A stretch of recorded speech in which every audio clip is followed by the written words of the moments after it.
मुझे अभी भी वो रात याद है। एक ऐसी रात जो मैं कभी भूल नहीं सकता। मैं और मेरे 3 दोस्त रोहित, समीर और अंकित सब कॉलेज के दोस्त ग्रुप में से थे। हम सब पटना के एक छोटे से हॉस्टल में रहते थे, लेकिन समर ब्रेक चल रहा था और सब लोग घर जा रहे थे। रोहित का गांव था सीतामढ़ी में और उसने बोला, चलो मेरे साथ 1-2 दिन के लिए मेरे गांव चलते हैं, थोड़ा चेंज हो जाएगा। वैसे तो हम सब ने मजाक मजाक में हाँ बोल दिया था, लेकिन हमें ये नहीं पता था कि एक ऐसी जगह हम जा रहे हैं जहाँ से वापस आने के बाद हम कभी भी वैसे नहीं रह पाएंगे। जर्नी शुरू होती है पटना से। सुबह का टाइम था। हम ट्रेन से सीतामढ़ी पहुंच गए। वहां से एक टेम्पो लिया और रोहित के गांव की तरफ निकल पड़े। गर्मी का मौसम था, लेकिन हवा में एक अजीब सी ठंडक थी। रास्ते में फील्ड्स के बीच से गुजर रहे थे। कहीं कहीं पर पुराने से पेड़ और कभी कभी कोई मिट्टी का घर दिख जाता। रोहित ने हमें बताया, यहाँ से कुछ दूर एक पुरानी हवेली थी। मेरे दादाजी बताते थे कि उस जमाने में किसी राजा की हवेली होती थी वो। समीर ने हंसते हुए बोला, राजा की हवेली? मतलब हॉन्टेड भी होगी शायद। रोहित हंस पड़ा। पता नहीं भाई, बचपन में सुना था कि कुछ लोग अजीब चीजें देखते थे वहां पे, लेकिन अब तो वो पूरी तरह से बंद हो चुकी है। हम सब ने हंसी मजाक में उस बात को इग्नोर कर दिया, लेकिन मुझे अंदर से एक अजीब क्यूरियोसिटी थी। मैं हमेशा से हॉरर चीज़ों में इंटरेस्ट रखता था। शाम का टाइम हो गया। रोहित के घर पहुंचे। उसके पिताजी बहुत अच्छे इंसान निकले। उन्होंने हमें खाना खिलाया और रात को हम सबको टेरेस पे बिठा के बातें करने लगे। तभी अंकित ने बोला, कल चलो ना उस हवेली देखने जाते हैं दिन में।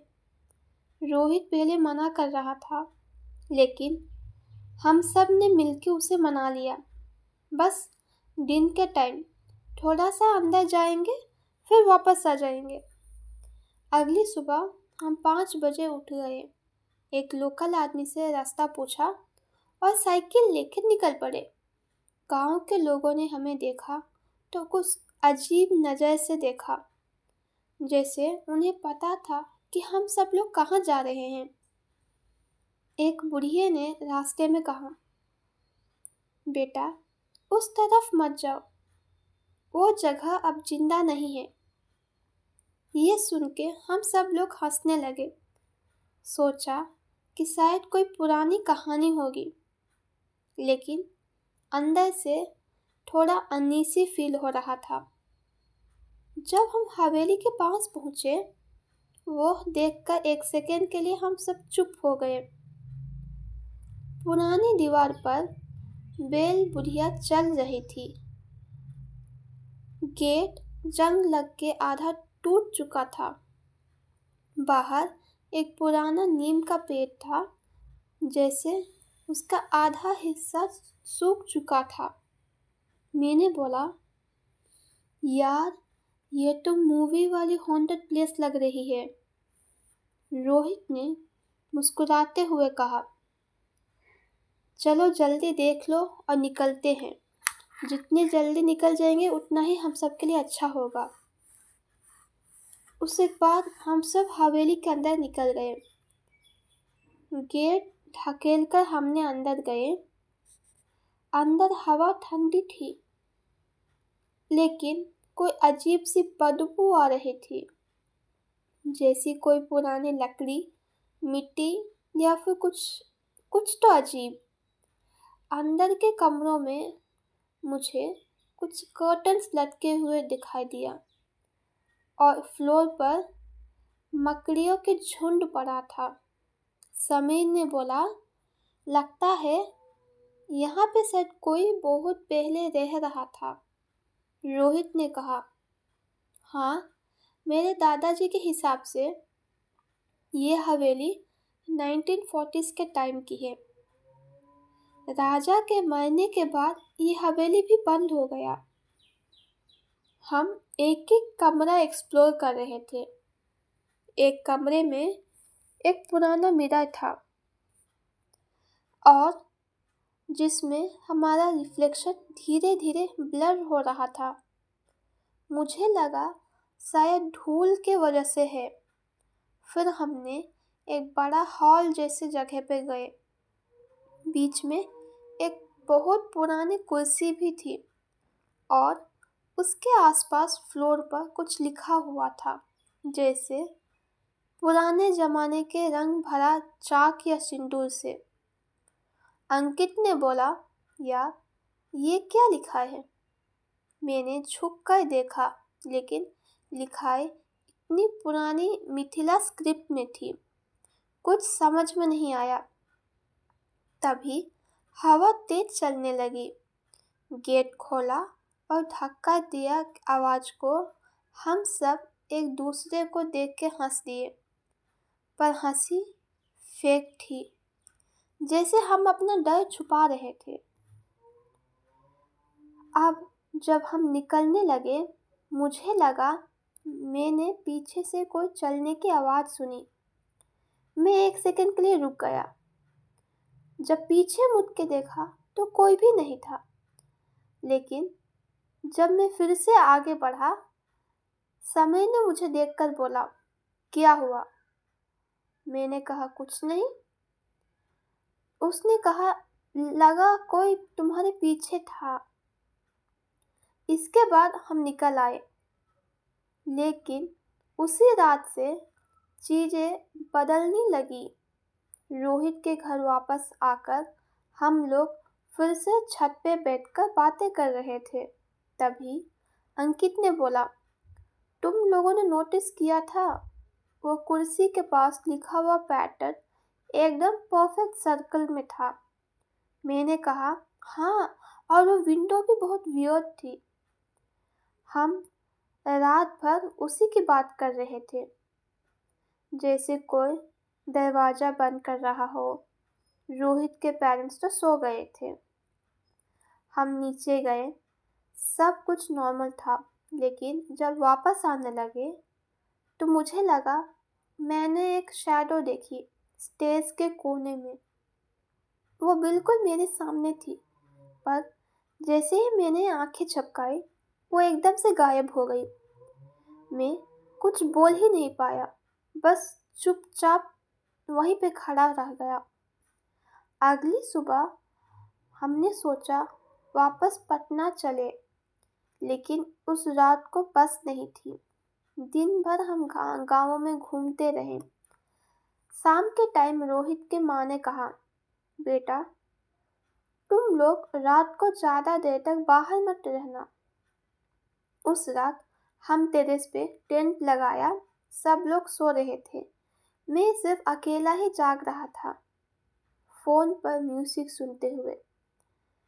तभी मुझे लगा कोई मेरे पास से गुजरा।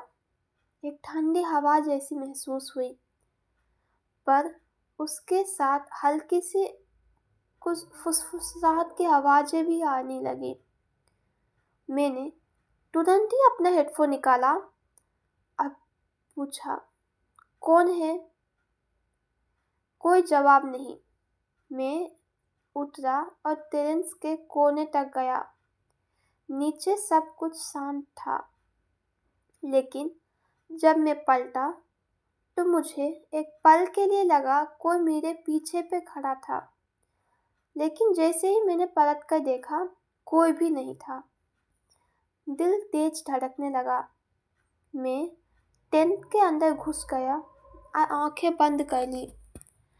और जब मैं सुबह उठी, मुझे याद आया कि मैंने कुछ सपना देखा था। एक औरत सफ़ेद साड़ी में हवेली के अंदर कुर्सी पर बैठी थी। उसका चेहरा धुंधला था, पर आंखें बिल्कुल सीधा मुझे ही देख रही थी। मैंने किसी को बताया नहीं, लेकिन अंकित ने बोला, यार मुझे लगता है मुझे कल रात को कोई देख रहा था। इसे सुनकर रोहित थोड़ा सीरियस हो गया। मेरे दादाजी के ज़माने में लोग कहते थे कि उस हवेली में एक औरत का भूत रहता है। राजा की बीवी थी शायद। वो मर गई थी बिना अंतिम संस्कार के। मुझे समझ नहीं आया मैं क्या कहूँ, लेकिन हम सबको एक ही बात अंदर से खा जा रही थी।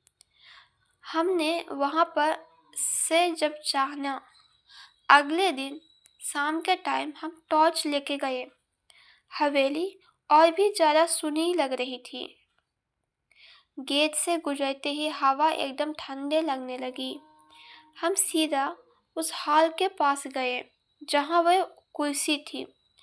कुर्सी वहाँ थी, लेकिन इस बार वो थोड़ा अलग लग रही थी, जैसे किसी ने उसको घुमाया हो।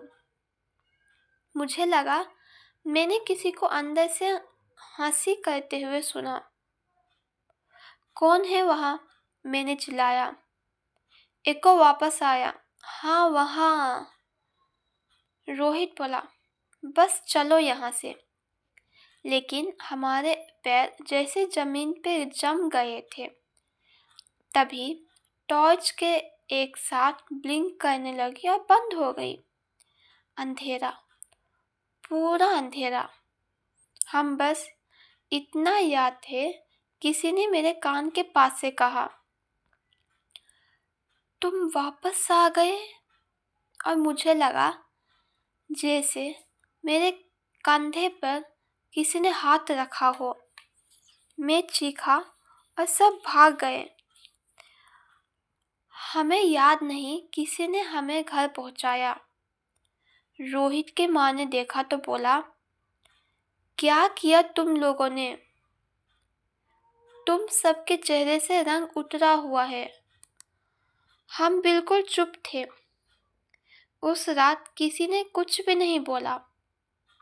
अगली सुबह हम पटना लौट आए, लेकिन कहानी यहीं ख़त्म नहीं हुई। रात को जब मैं हॉस्टल के रूम में था, मुझे लगा फ़ोन वाइब्रेट हुआ। देखा तो अननोन नंबर से मैसेज आया था, तुम वापस कब आओगे? कुछ इस टाइप का मैसेज था। मैं सोच रहा था कि कोई मजाक कर रहा है, लेकिन अगले ही दिन रोहित ने कॉल किया। यार, मेरे घर में कल रात कोई कुर्सी हिला रही थी अपने आप। उसकी आवाज़ कांप रही थी।